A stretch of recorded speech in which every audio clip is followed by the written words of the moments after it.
iyo umuntu yibye umukecuru aba ameze nk'uwibye umwana muto, atari ko wibye umukecuru ni bibi cyane.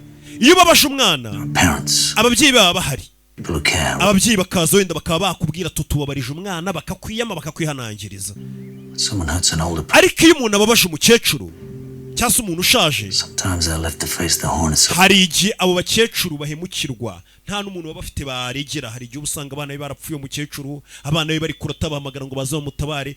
Uyu mugabo niyo mpamvu avuga ati umuntu ubabaza abasaza n'abakecuru cyangwa se abantu bageze mu zabukuru, uwo muntu ni mubi cyane kurusha ubabaza umwana. Ati kuko ubabasha umwana buriya ababyeyi n'abamurera baba bari hafi bakakwiyama bati ntugadukorere ku mwana. Atari kubabaza abakecuru igihe umukecuru arasigaye wenyine.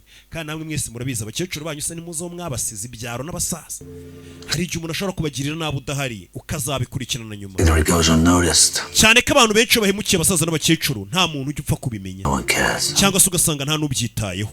No, I care. Njye mbyitayeho kuba mu wanjye bamu